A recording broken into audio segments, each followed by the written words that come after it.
Boa noite! Estamos iniciando mais um programa Direito em Pauta, a nossa edição de número 119, última edição de 2022. Com muita alegria, a gente chega na última edição do programa Direito em Pauta de 2022, edição de número 119, e hoje a gente recebe a doutora Laís de Figueiredo Lopes, que já está aí, já pediu para participar ao vivo, já vou colocá-la aqui. Doutora Laís, que é fera, especialista no terceiro setor. Tá, Lulá, querida, bem-vinda, todos que vão chegando aí. Já já a gente começa o nosso bate-papo com a doutora Laís, na edição 119 do Direito em Pauta, última edição do ano de 2022. A gente começou o ano de 2022 na edição número 79. Estamos na edição 119 e pretendemos continuar em 2023 com muita alegria, com muita satisfação, com muita gratidão a todos vocês que sempre me acompanham e prestigiam Direito em Pauta, e que a gente inicia mais um programa trazendo conhecimento, cultura, falando de direito de uma maneira bastante descomplicada, de maneira leve. E é assim que a gente pretende fazer mais um programa. Já vou conosco no Direito em Pauta, doutora Leis, que é advogada, doutoranda em Direito Público. Oi, tudo Oi, bom? Tudo bem. tudo ótimo, e você? Então tá bom, Super bem-vinda ao obrigada Direito em pelo convite. Pauta. Seria uma honra estar aqui com você. Imagina, a alegria é toda minha. E hoje a gente está na edição número 119 do Direito em Eu vou Pauta, fazer último programa do 50 ano. Ano que programas vem esse ano de 2022, né? é isso aí. É isso aí. A gente começou na edição 79. São 50 programas. É com muita alegria, como eu já disse, que a gente começa mais um Direito em Pauta. Rapidamente, vou passar aqui um mini, breve, super reduzido currículo da doutora Laís, que é advogada, doutoranda em Direito Público pela Universidade de Coimbra, mestre em Direito pela PUC, presidente da Comissão de Direito do Terceiro Setor da OAB São Paulo na gestão atual, ex-assessora especial do ministro-chefe da Secretaria-Geral da Presidência da República, de 2011 a 2016, para os temas de regulação e organizações da sociedade civil. É professor em cursos de pós-graduação e extensão da PUC São Paulo, integrante do NEATS, Núcleo de Estudos Avançados do Terceiro Setor, também da PUC São Paulo. Muito bem-vinda! Vamos falar de terceiro setor, que é tão importante, né? Tão importante entender, é tão importante desenvolver, e o quanto o terceiro setor faz bem para a nossa sociedade, o quanto a gente ainda precisa do terceiro setor, quanto o país ainda necessita do terceiro setor. A gente vai conversar sobre todos os temas, tanto da parte jurídica como da parte social, e essa é a ideia do nosso bate-papo. Eu acho que, para começar, a gente poderia falar o que é terceiro setor, né? Para situar quem nos acompanha e quem vai assistir depois ao nosso programa, que vai ficar gravado e a gente distribui aí para vários grupos e em vários Super canais. obrigada, Constantino. Eu acho que é um é sempre um termo difícil de compreender, porque, na verdade, tem uma diversidade muito grande de organizações da sociedade civil que fazem parte desse conjunto que a gente chama de terceiro setor, né? Não é jurídico, é um termo que nasceu para explicar os setores econômicos. Então, a gente tem o primeiro setor, o setor público, o segundo setor, o mercado, as empresas, e no terceiro setor, as iniciativas são da cidadania, são iniciativas privadas sem fins lucrativos. E aí, nesse a gente tem o que a gente chama hoje de organizações da sociedade civil. São organizações, em primeiro lugar, e são da sociedade civil, que são feitas por pessoas que tomaram a iniciativa de construir, de contribuir das pautas, das causas diversas que a gente tem aí de possibilidade de atuação. Mas há quem questione esse conceito, né? Porque a cidadania organizada veio antes do Estado em alguns exemplos, né? No nosso próprio país, a gente tem aí os exemplos antes mesmo da organização do Estado brasileiro, da atuação das Santas Casas de Misericórdia. Então, hoje há um debate da gente intitular desse campo da sociedade civil organizada de uma maneira a não colocar em terceiro lugar, né? Mas acho que, independentemente disso, para o público em geral, fica mais a gente comunicar que a gente está falando dessas iniciativas, então, da cidadania, que são privadas, sem fins lucrativos, e que podem atuar nas diversas áreas, seja saúde, educação, assistência, proteção e promoção do meio ambiente, direitos humanos, ciência e tecnologia, agricultura familiar e uma série de outras possibilidades. Legal. É interessante também a gente dissociar que não necessariamente quando a gente fala de terceiro setor, a gente está falando de caridade, né? São coisas diferentes, né? Acho que é importante traçar Acho que essa diferença, historicamente né? o terceiro setor estava muito conectado ao altruísmo, né? Essa ideia de ter algo onde a gente, enfim, ajudaria o próximo. E acho que essa ideia hoje, mais contemporaneamente na solidariedade, é vigente, mas ela não é a única ideia que perpassa esse campo que é mais complexo, porque a gente está falando também de formulação e elaboração de políticas públicas, de luta por direitos, está falando de questões que são econômicas, sociais e ambientais e que não necessariamente tem a ver só com esse desejo de ajudar o próximo, que continua sendo relevante, e outras camadas no sentido da gente também trazer essas outras possibilidades de atuação e cada vez de forma mais profissionalizada, é o que se espera, né? A gente quer que as organizações tenham uma gestão que possa atender a todas as demandas de compliance, de lei geral de proteção de dados, são várias camadas regulatórias que precisam atender e, nesse sentido, não dá só para contar com o trabalho voluntário. O trabalho voluntário é relevante, é importante, tem muitas organizações no Brasil que não têm nenhum funcionário contratado, então contam com essa conformação feita muito de um trabalho nesse espírito, né, altruísta, voluntário, mas porque está começando, porque está buscando, porque está captando projetos, e aí tem todas as lógicas de financiamento que são distintas, né? Perfeito. E eu acho que uma das questões do terceiro setor também, quando você fala dessa coisa do voluntariado, das pessoas se unirem, e aí começa lá na comunidade e tal, isso vai crescendo, vai tomando forma, eu acho que é a gestão, né? É importante ter essas Não, sem ferramentas de dúvidas, as gestão, né? ferramentas de gestão elas são fundamentais para que uma organização consiga se desenvolver institucionalmente, porque ela precisa não só ter os seus atos societários, os seus estatutos iniciais bem conectados e com uma boa governança, mas também ela vai precisar construir a gestão administrativa financeira de forma a inspirar confiança para os seus financiadores, sejam eles públicos, privados, sejam pessoas físicas ou jurídicas. Então, é muito necessário que se tenha uma gestão, enfim,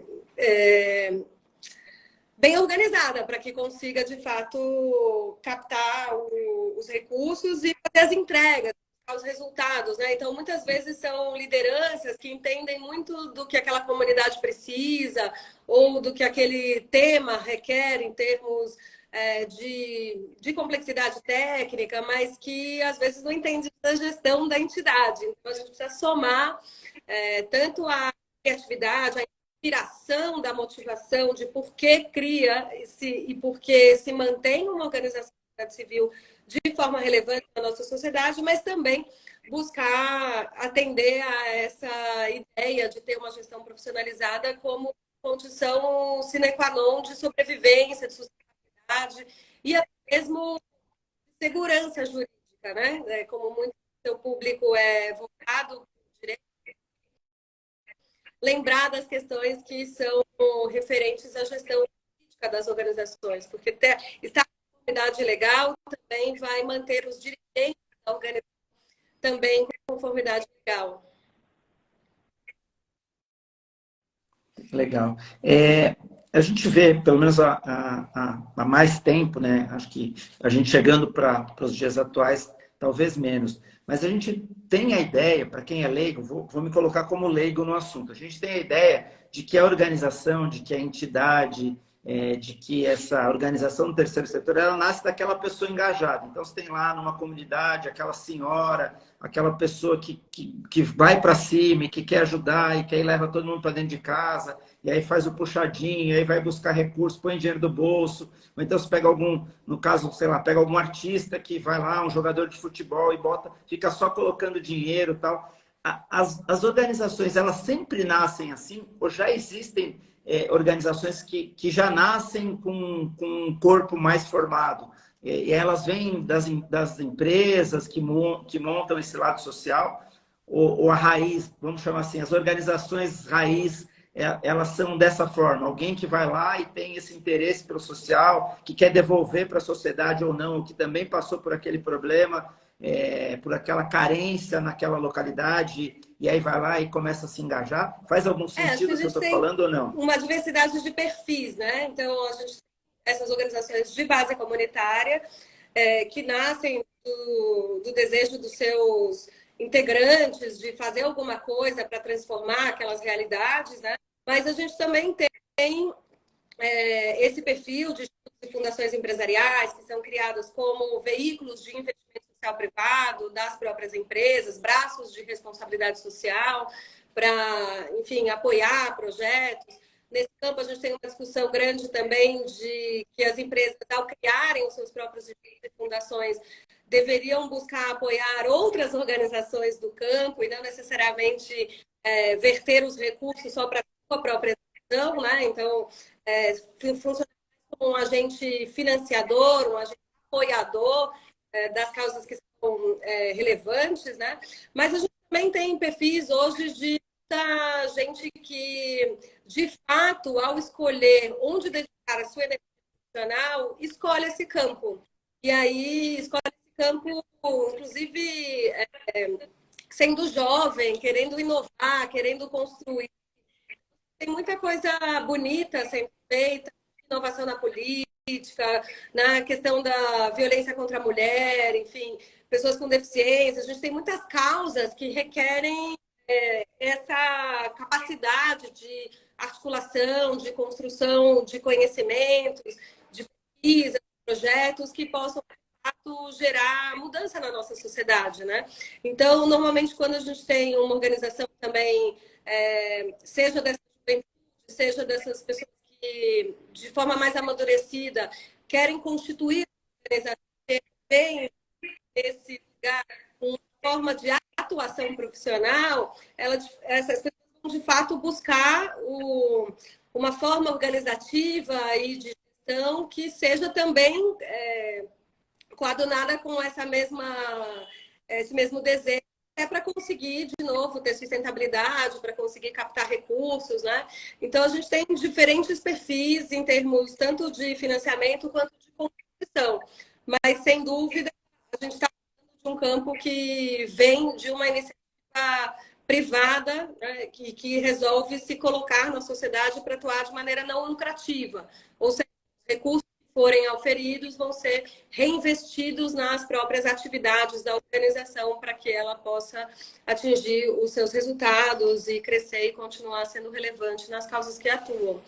E aí a gente tem as iniciativas que são mais próximas do poder público, né? Então, quando o poder público cria uma organização, a gente já não entende isso como uma iniciativa da própria sociedade civil. Então, a ONU tem um conceito, inclusive estatísticos, que usam em todos os países do mundo, que trata dessa ideia de ser com personalidade jurídica, né? Então, ser constituída de fato, ser sem fins lucrativos, ser autônoma, ser, inclusive, voluntária, no sentido de ser uma iniciativa que voluntariamente nasceu da sociedade, não é uma iniciativa que vem do Estado para constituir, né? Então, é claro, essas organizações vão poder fazer parcerias com o Estado. É muito importante que isso aconteça, porque a gente escalona, a gente consegue atingir e, inclusive, construir tecnologias sociais e políticas públicas de uma maneira bem mais ampla e com a capilaridade que as organizações têm dentro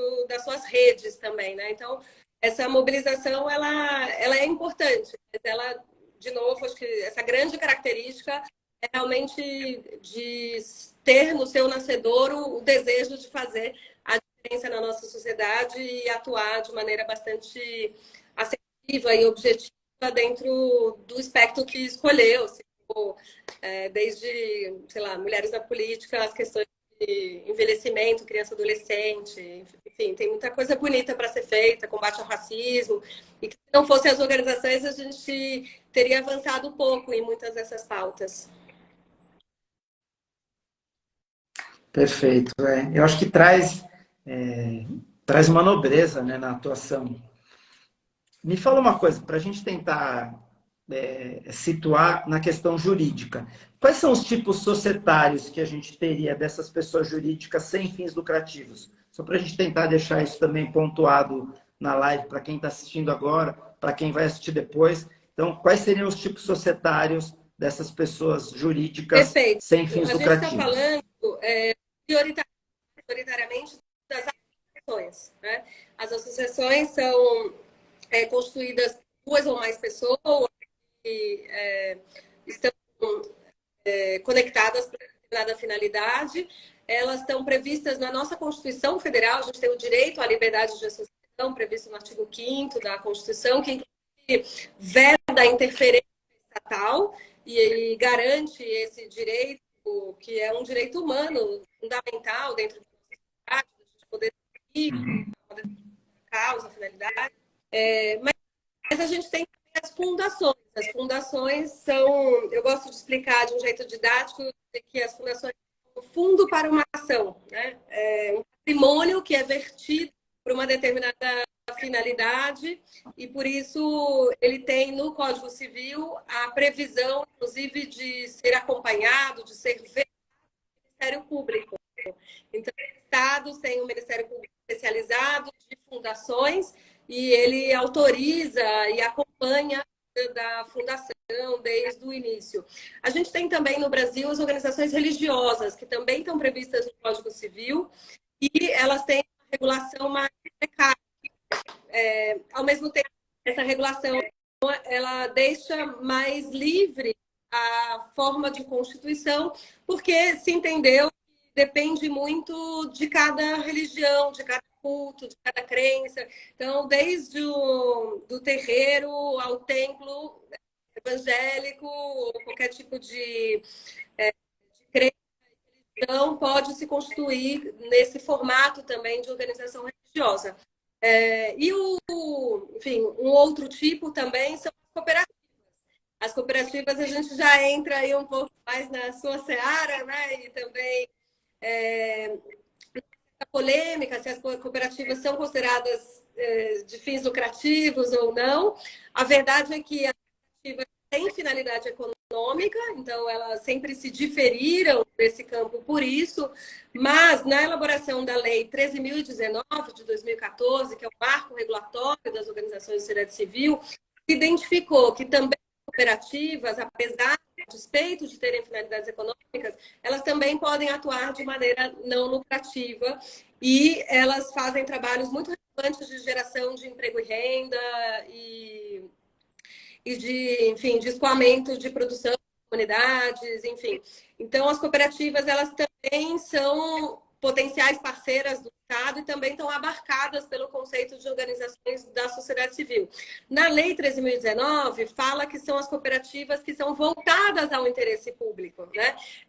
Então, tem algumas características desse perfil de cooperativas, mas desde que elas estejam atuando com essa vertente, com esse olhar, esse tipo societário também pode ser considerado organização da sociedade civil.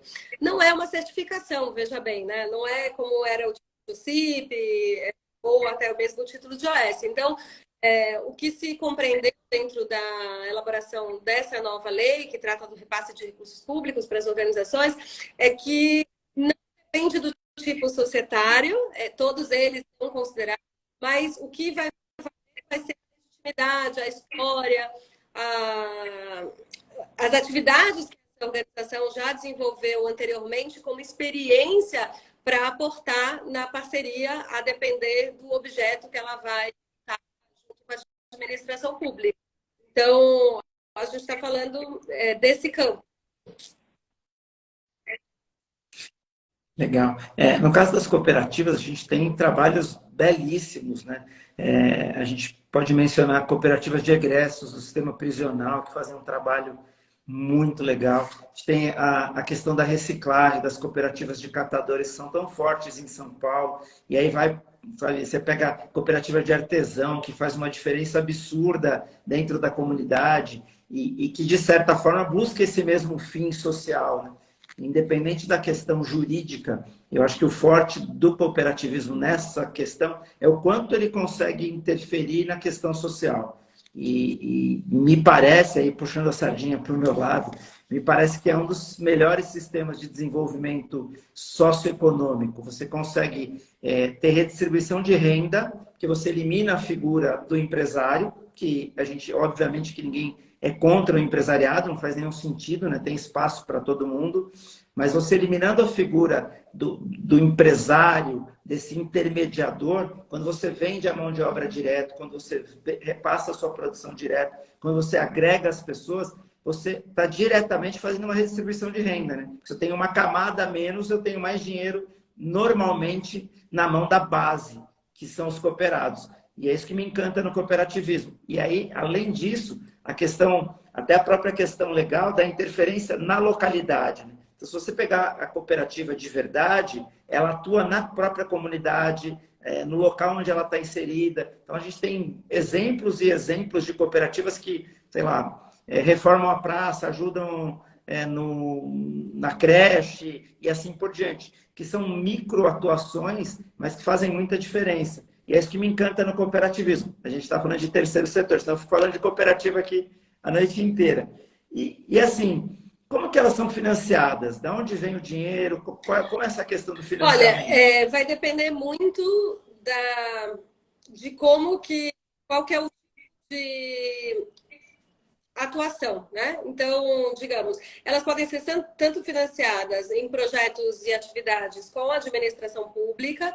Normalmente, as organizações que fazem os trabalhos de educação, saúde, assistência social em âmbito formal, ou seja, assistência social conectada com o Sistema Único de Assistência Social, na saúde, conectado com o SUS, na educação formal, nessa oferta de serviços educacionais ao público, elas têm um forte financiamento público por essas parcerias, por estarem complementando a oferta estatal. Agora, é possível também que outros perfis de organizações também tenham parcerias com a administração pública, até nessa nova lei que a gente estava comentando anteriormente, no MIROSC, no Marco Regulatório das Organizações de Sociedade Civil, a gente tem a forma de colaboração e de fomento, que é justamente a possibilidade de execução de políticas públicas parametrizadas, conhecidas, mas também a possibilidade de ter orçamentos públicos para financiar inovações, ideias e criações das organizações que podem gerar novas metodologias e novas possibilidades de políticas. Então, a gente tem também, enfim, muitas organizações de direitos humanos, de meio ambiente, que estariam aí, além da possibilidade de colaborar, a possibilidade de ser fomentada na área da cultura também. Por outro lado, a gente tem também as doações, né? As doações sejam de empresas e de pessoas físicas. Essas doações podem ser feitas por mera liberalidade, espontaneidade, ou elas podem ter incentivo fiscal. No Brasil, para esse campo da sociedade civil organizada, como a gente chama, né? O campo do terceiro setor, a gente pode ter um incentivo fiscal que é livre de projetos, que é um incentivo fiscal previsto nesse marco regulatório das organizações de sociedade civil. Ele tem incentivada para as organizações, parte o empresário doa, parte é renúncia fiscal, precisa atender a interesse público.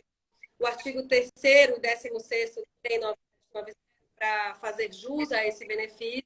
Um benefício que a gente que ele é voltado para o desenvolvimento institucional, porque ele pode, inclusive, ser utilizado também para essas coisas que a gente estava falando de fortalecimento das organizações, da possibilidade dela investir nos seus próprios processos de gestão e de compliance.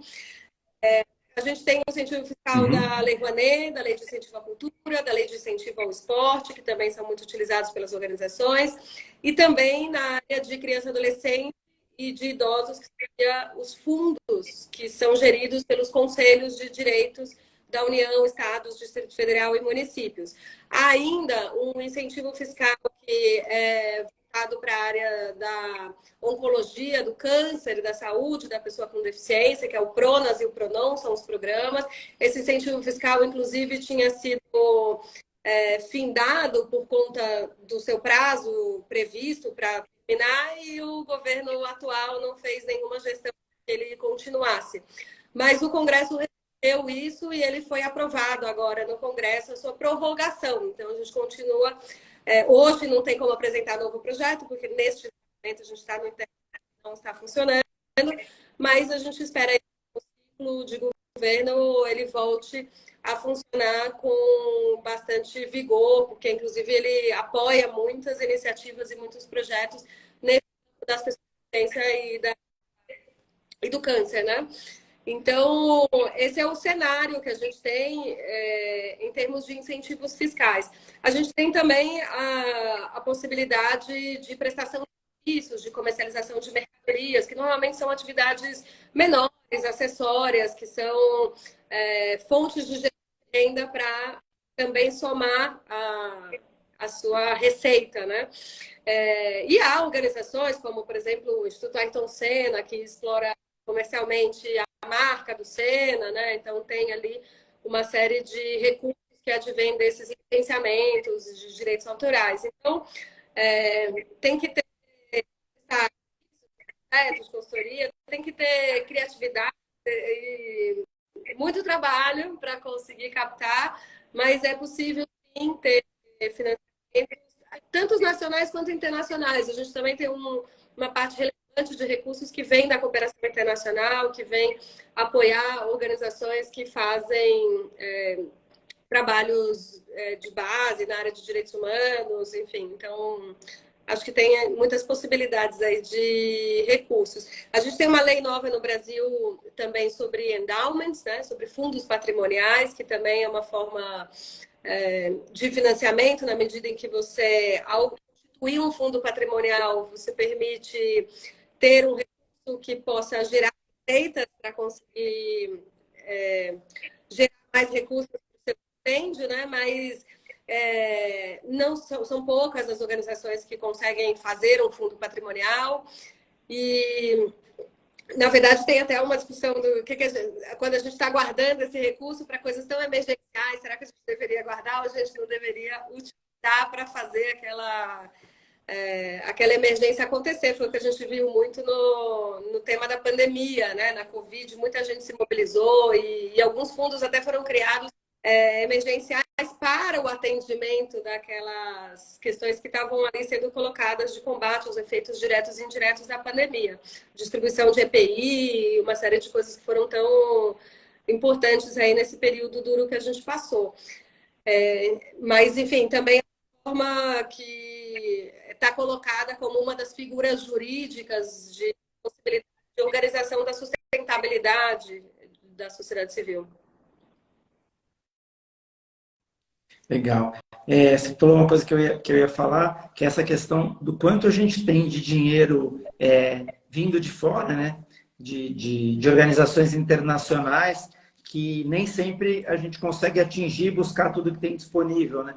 Eu lembro que, acho que até 2003, eu cheguei a atuar no Família Negritude, que depois virou Instituto Casa da Gente, que era tocado pelo Netinho de Paula.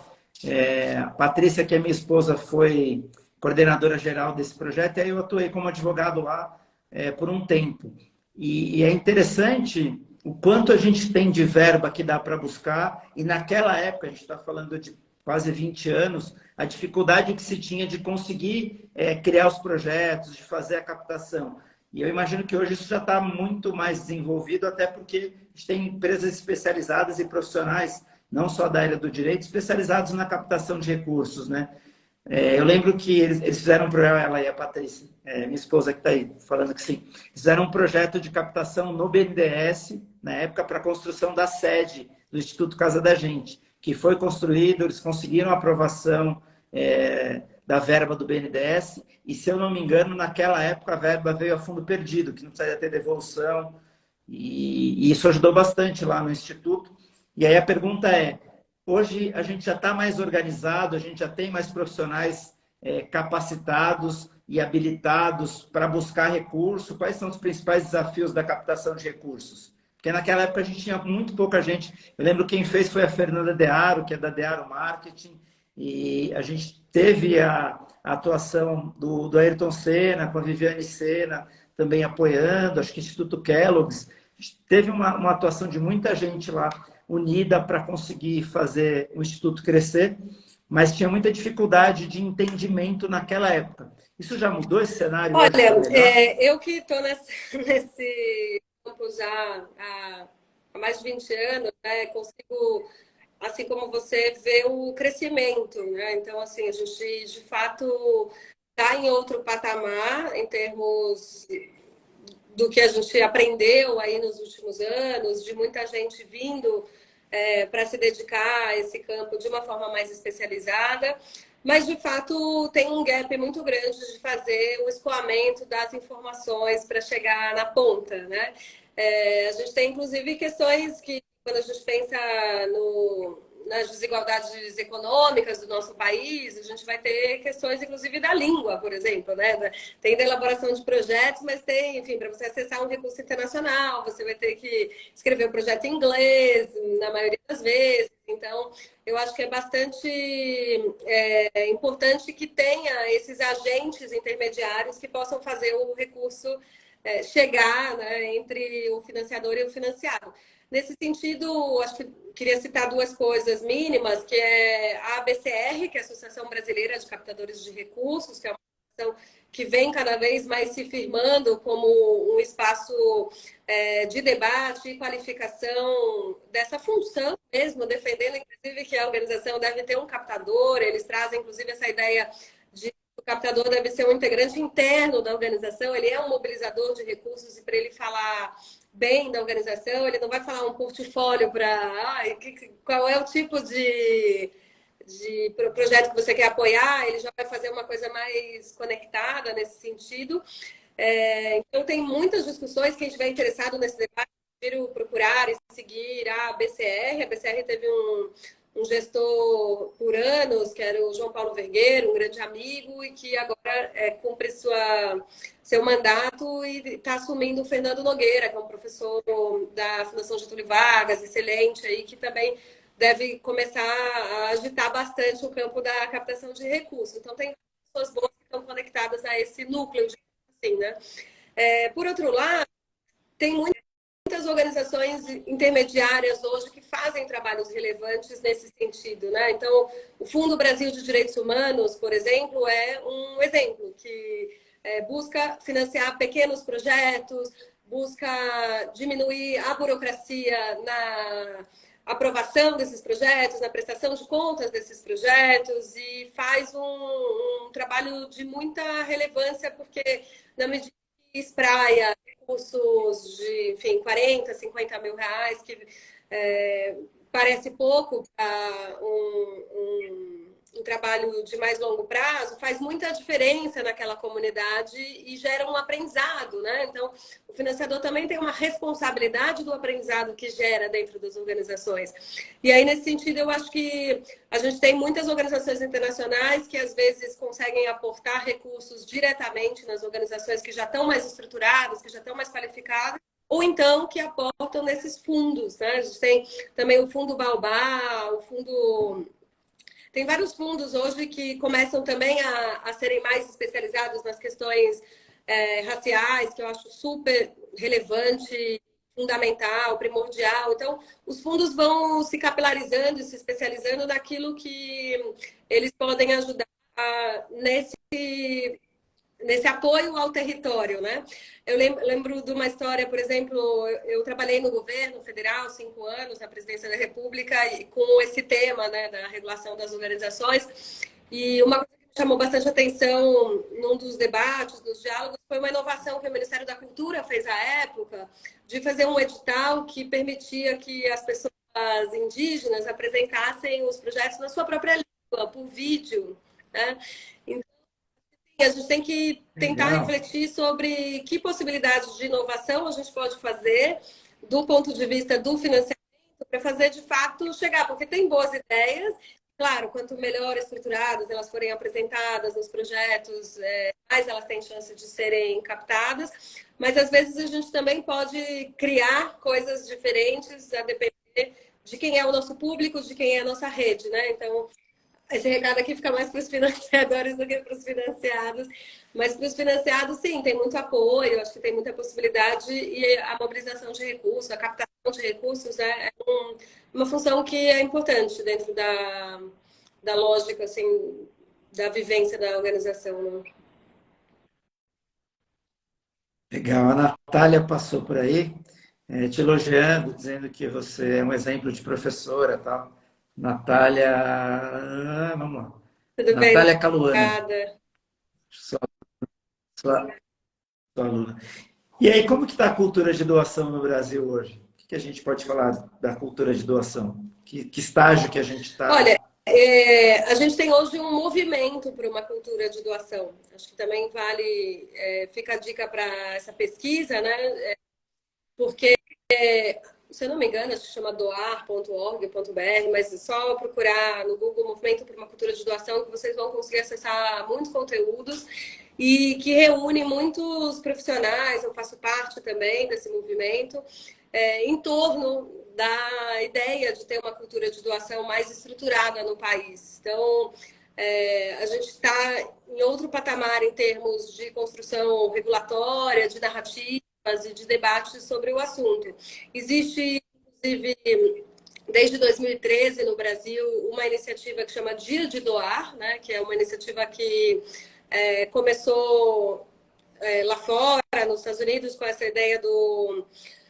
Até a gente brinca que tentando aqui numa linguagem mais leiga, né? Uma contraposição ao Black Friday, né? Então, no Thanksgiving, a gente tem a ideia de existe um dia voltado para conscientizar da importância que a sua doação pode fazer na vida do outro e, principalmente, no nosso caso aqui, a gente está colocando como é importante verter recursos, doar para organizações da sociedade civil para que elas possam continuar existindo e continuar fazendo o seu trabalho. A doação de indivíduo, para mim, ela é tão relevante porque ela não só representa o dinheiro, o recurso em si, mas ela representa a legitimidade da organização. Você pega uma organização como o Greenpeace, que só vive de doações individuais, né? Aquela quantidade de pessoas que acredita naquela organização para defender e promover o meio ambiente faz com que aquela organização seja uma organização mais fortalecida. Então, acho que tem uma coisa da legitimidade também que é bastante importante e relevante. Esse ano, na UAB, a gente fez o Dia de Doar da Advocacia Paulista, então a gente está começando a trabalhar uma campanha que a gente chama de cauda longa para incentivar que os advogados, as advogadas do Estado de São Paulo possam também se engajar na cultura de doação. Então a gente fez um seminário que está disponível, enfim, fez uma live, na verdade, né? Falando um pouco sobre esse tema, que está disponível no YouTube da UAB de São Paulo. Foi a Comissão de Direito do Terceiro Setor, que eu presido, em parceria com a Comissão de Ação Social. E a gente convidou também a UNAS, que é de Heliópolis, e também o Instituto Bacaé.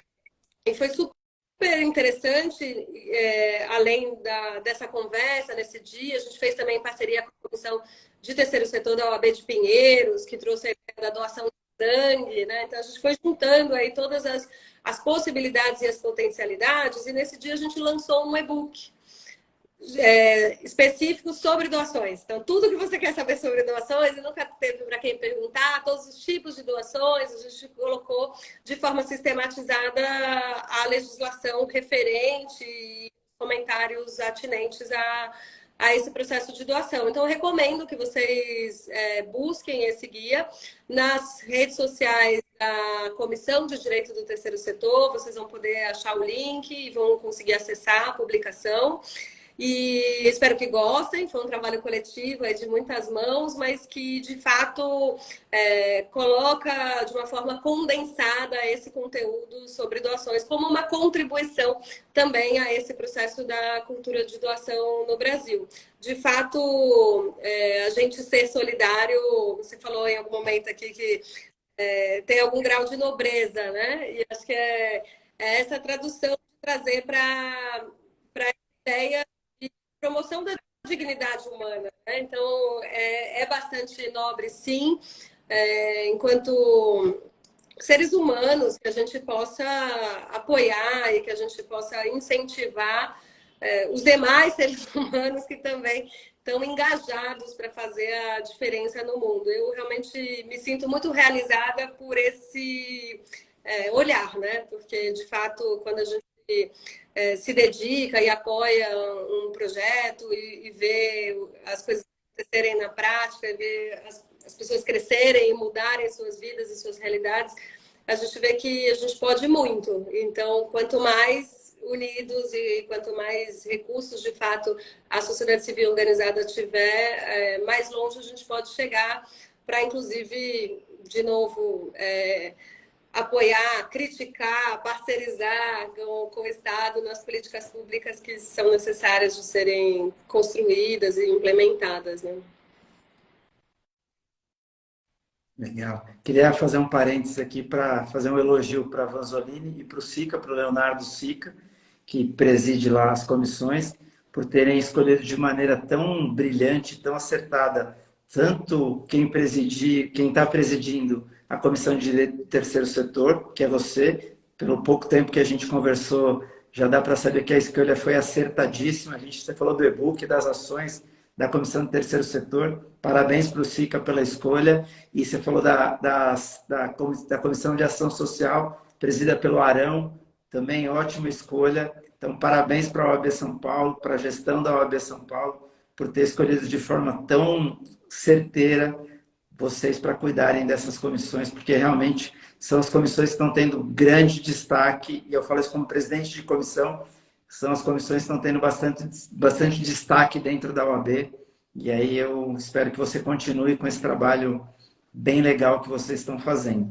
Me fala uma coisa, você participou lá do governo de transição, certo? Da equipe do governo de transição. Quais são as expectativas aí com o novo governo, com essa temática no governo federal? A gente pode, você que estava lá acompanhando e sugerindo, a gente pode esperar coisa nova, a gente pode esperar que o país vai voltar a andar, e aí sem fazer nenhuma avaliação política do governo atual ou do próximo governo, não passa por aí. A gente pode esperar que a gente vai ter de novo o país Olha, rodando? Constantino, estamos muito esperançosos, né? Foi muito bonito, foi muito intenso o trabalho da transição.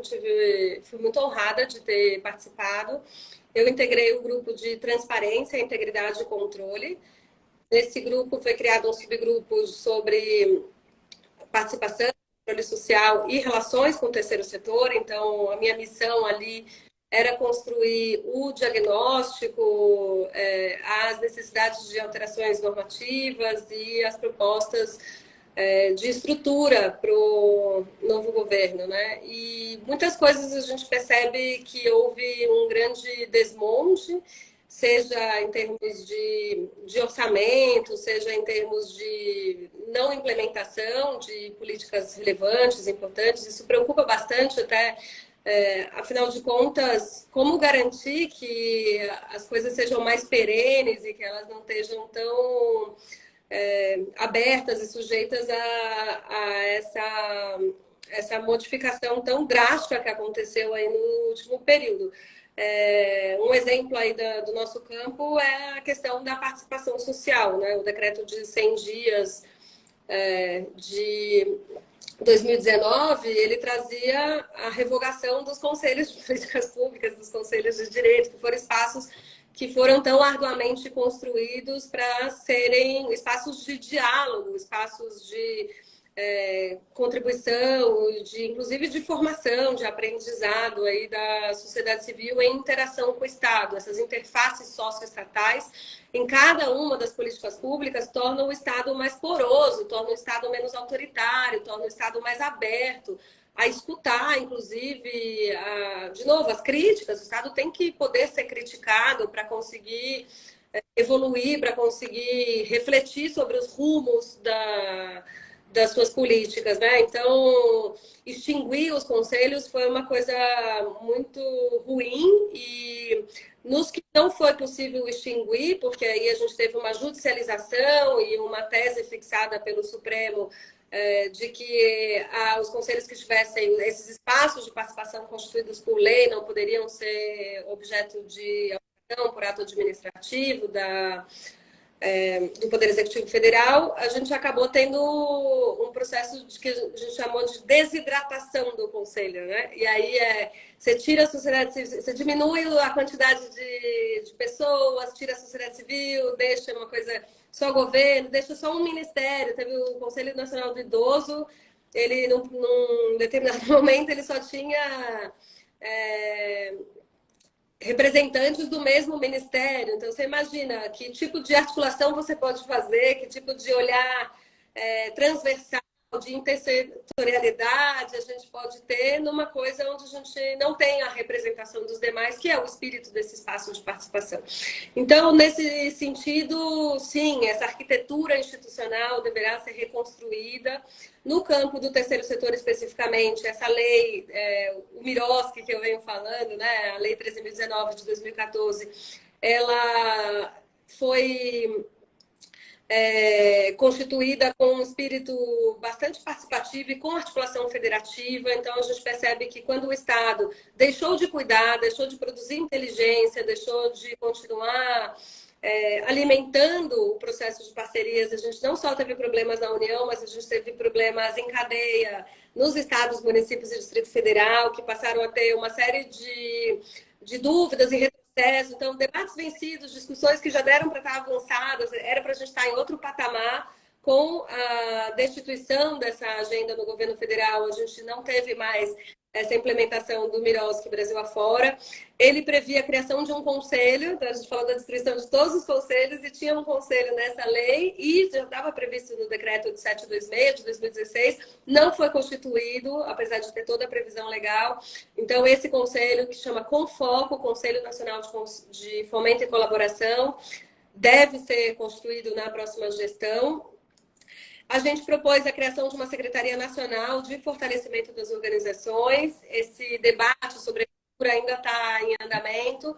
Eu imagino que, por tantas demandas conectadas em termos de participação social e diálogos em geral, não sei se vai ter uma secretaria específica maior, mas no mínimo creio que a gente vai ter finalmente uma diretoria nacional de fortalecimento das organizações, de articulação dessas parcerias e retomar essa ideia de construir esse ferramental. Então, esses são assim, um pouco dos highlights que foram pensados e construídos e que estão propostos aí para a equipe que vai assumir o novo governo refletir, e espero que implemente a maioria das propostas que foram construídas. Que legal, parabéns, parabéns por mais um trabalho de excelência. Só passando pela comissão, a gente falou tanto da sua comissão, no que você poderia dizer que a sua comissão está contribuindo para a questão regulatória, para as pautas regulatórias andarem um pouco mais nesse segmento do terceiro setor? A gente tem um trabalho da comissão específico nessa questão das pautas regulatórias? Você sabe que, por eu ter trabalhado na administração pública, eu carrego muito dessa experiência comigo na advocacia. Então, na gestão da OAB, que eu também aqui agradeço aí as suas palavras e também a confiança da Patrícia e do Sica, que eu admiro bastante, a gente tem todo dia um dia a menos. né? Quando a gente está fazendo uma gestão por mandato, todos os dias a gente tem um dia a menos. Então, todos os dias eu faço um pouquinho, não tem um dia que eu não faça alguma coisa para alimentar e para fazer a comissão caminhar de uma forma positiva, né? Então, isso para contar que a gente tinha uma comissão de histórica, porque ela é a primeira do Brasil, foi criada em 2004, mas ela sempre teve o mesmo grupo político, eram ali 15, 20 pessoas que por todos esses anos constituíram essa comissão. Um dos primeiros trabalhos que a gente fez foi de abrir a comissão. A gente fez isso por iniciativa, buscando identificar os diversos advogados e advogadas no estado de São Paulo que já atuam nessa área, porque hoje a gente tem realmente um campo relevante de uma rede de advogados que atuam nessa área. Mas também foi uma diretriz da nossa própria gestão, de fazer o edital da rua, de abrir para os advogados e advogadas que quisessem vir. Então, hoje a gente está com 200 advogados e advogadas, e a governança disso é complexa, mas a gente criou vários núcleos. E, então, a gente tem um núcleo referente, um núcleo só para implementação do Miroski, um núcleo tributário, um núcleo sobre a desburocratização das certificações, que é super ativo, um sobre um projeto que eu gosto muito, que é do direito das organizações nas universidades. A gente quer levar para as faculdades de direito o tema do terceiro setor, para serem colocados em pílulas ou em disciplinas optativas, inclusive nas atividades extensionistas, até mesmo nos escritórios modelos, a possibilidade de atender a comunidade. Então, a gente sistematizou um e-book, fez um seminário bem relevante sobre isso em outubro também. Quem quiser saber mais sobre esse projeto pode procurar o direito das organizações nas universidades, o AB São Paulo, Comissão de Terceiro Setor, que vai encontrar. Tem no nosso próprio site, na página da própria OAB. E, enfim, tem, cada pequeno núcleo tem uma vida de projetos e atividades. E a gente tem um núcleo também sobre advocacy e regulação. E desde o começo, tenho buscado, junto com a executiva e com os coordenadores desses núcleos, tentar traduzir a ideia da gente não só ser reativo àquelas pautas que são relevantes. Então, a gente acabou de soltar uma nota técnica essa semana sobre um projeto de lei que trata das doações da área de criança e adolescente, que é super importante, é bom, vai dar segurança jurídica para as doações vinculadas dentro do conselho, para a escolha dos projetos que vão ser apoiados. Mas a gente também está querendo ser um advocacy ativo, ou seja, a gente também está construindo propostas para serem levadas ao Congresso e ao Executivo. Nesse sentido, a gente tem um grupo só sobre remuneração de dirigentes. Então, eles estão há 6 meses construindo um anteprojeto de lei para harmonizar a legislação sobre remuneração de dirigentes. Hoje não é mais proibido remunerar dirigentes, antes era, agora é autorizado, mas a lei tem critérios e limites diferentes. A gente vai construir uma proposta para ser apresentada. Então, eu só agradeço os membros e as membras que estão comigo aí na comissão, que estão fazendo um trabalho excelente. Fico muito honrada de liderá-los e contribuir. E, nesse sentido, a gente está fazendo muita sistematização de conhecimento e incidência também. Então, talvez o último exemplo para fechar aqui sobre a comissão, a gente fez uma nota técnica referente a alguns critérios aqui da Prefeitura de São Paulo. E aí não só a gente fez a nota técnica, mas a gente fez um seminário, convidou a Casa Civil, convidou a Secretaria de Gestão para estar presente, entregou a eles. Agora a gente foi convidado para participar de um seminário, então a gente retomou o assunto, levou de novo, era uma coisa que era relacionada à Secretaria de Educação, apresentou para o secretário novamente, olha, a OAB está cobrando. Então, a gente está fazendo o nosso trabalho junto com os demais atores da sociedade civil organizada, mas tentando dar um protagonismo aí para a advocacia também, contando inclusive com membros de fora de São Paulo. Então tá bem bonito o trabalho. Estou muito agradecida e feliz aí por esse ano que passou. Espero poder ter boas notícias também no ano que vem. Que legal. E você tem que preencher lá o formulário, o relatório anual de atividades. Você pode pegar essa parte da live e só colar lá, que aí você já fez o relatório, já muito bem feito, ficou bem legal. Você vai ter menos trabalho para fazer o seu relatório. Me fala uma coisa, a gente está quase chegando no nosso como passar rápido. Quando o papo é gostoso, passa muito rápido.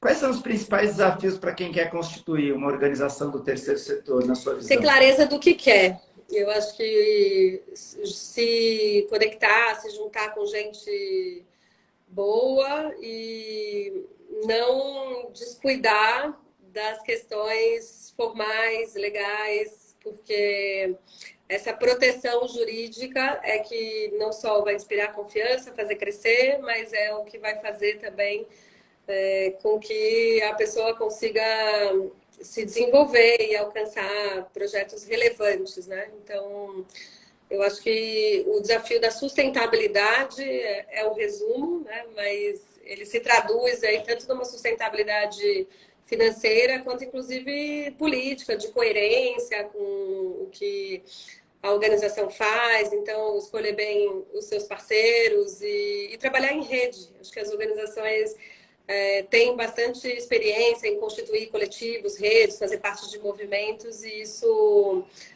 me parece que ajuda no desafio da sustentabilidade, porque tem muita troca, tem muita informação que circula, mas principalmente tem muita união para as lutas que são necessárias. Então, cada vez que a gente tem uma necessidade de se unir em relação a uma determinada questão, né, de direitos, essa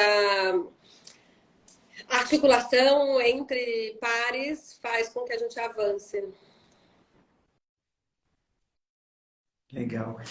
Você acha que ficou alguma coisa importante que a gente podia ter falado, que eu acabei não te perguntando, que vale a pena Olha, colocar? eu acho que você cobriu aí um campo grande de questões. Talvez como, enfim, mensagem final, eu espero que a gente possa atrair mais jovens. Eu fico muito preocupada com essas coisas geracionais, porque eu fui uma jovem, hoje eu não sou tão jovem, né? Já tenho 45 anos, mas quando eu comecei nessa área, era um campo a desbravar. Então, eu construí muita coisa do zero. Quando eu montei um escritório de advocacia nessa área, no ano 2001, as pessoas falavam, nossa, mas como assim? Você vai ser advogada? Como você vai conseguir pagar suas contas sendo advogada de organizações de sociedade civil?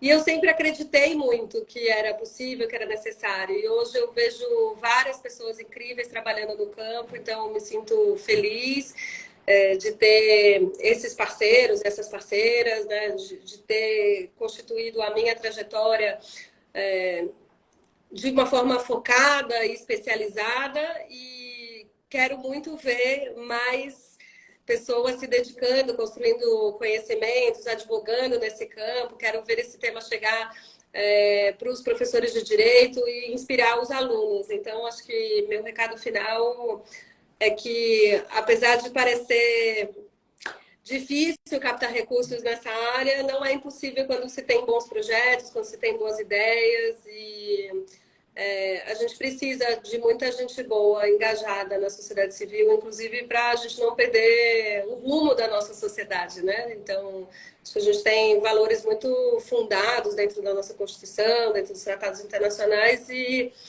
são eles os nossos guias, né? Então, acho bastante importante que a gente siga nessa linha. Por isso, seguramente eu nunca vou desistir. Eu espero que quem tiver assistindo, se tiver algum tipo de dúvida, não desista. Pode estar enfrentando qualquer tipo de dificuldade, mas o resultado vale a pena. E ver as coisas acontecerem é muito relevante. Então, acho que a gente não tem que acabar com todo tipo de ativismo, é o contrário, a gente tem que estimular todo tipo de ativismo. E para isso a gente precisa realmente estimular a doação, o financiamento e o olhar, né? Enfim, a técnica, a energia profissional para essa área. Legal. Queria te agradecer muito, colocar a Comissão de Cooperativismo à sua disposição, tudo aquilo que você precisar, que a gente puder ajudar, conte com um braço aí da sua comissão nessa questão. Agradecer demais, reconhecer que boa parte das perguntas que eu fiz, você me ajudou, eu pedi para você passar uns pontos, você pontuou muita coisa do que eu perguntei, coloquei algumas coisas a mais, obviamente, mas Se a gente conseguiu chegar ao final da live passando por todos os temas, eu preciso reconhecer para todos vocês que a Laís me passou algumas coisas para a gente poder atender aí o objetivo que era falar dos pontos principais. A gente chega no final de mais um ano do Direito em Pauta, é o terceiro ano, a gente vai para o quarto ano 4 do Direito em Pauta. Eu volto em fevereiro, começo de fevereiro, aviso todo mundo. Queria agradecer imensamente a minha família que me apoia. Eu sou chorão, tá? Agradecer a minha família que me apoia, meus amigos que sempre estão apoiando, que entram, mesmo não sendo da área jurídica, entram em vários programas para me incentivar. A equipe do escritório, Salvatore Morello, que me ajudam bastante quando eu, às quartas-feiras, desapareço do escritório para preparar a live. Eles seguram a onda aqui. Agradecer a todas as pessoas que entraram aí ao longo desses 3 anos em todas as lives e que me dão a audiência para eu poder continuar. Agradecer de coração a todas as pessoas que aceitaram o convite para participar, como você que está aqui hoje, pela gentileza no primeiro momento do convite, você já se dispôs e ajustou a agenda. Sei que 21 de dezembro é uma data complexa e você abriu a sua agenda para participar do último programa. Foi meio que proposital deixar o convite para o final do ano. Eu queria terminar falando dessa coisa do terceiro setor, do quanto a gente tem que ser engajado, do quanto a gente pode fazer diferença na sociedade. E ninguém melhor do que você, com essa sua experiência, com essa sua trajetória, para finalizar mais um ano de sucesso do Direito em Pauta. Então, queria te agradecer demais. E eu acho que a palavra que, se eu tivesse que definir o momento do Direito em Pauta, a palavra é gratidão. Seria a minha palavra também. Então, muito obrigada a você, a todos que estão assistindo, que vão assistir depois. E sigamos. Obrigada mesmo. No ano que vem, construir alguns projetos aí das nossas comissões. É isso, gente. Um ótimo Natal, muita paz, muita harmonia. 2023 maravilhoso para todos nós. Obrigado de coração. Ano que vem tem mais. Se cuidem. Tchau. Tchau, gente. Obrigado.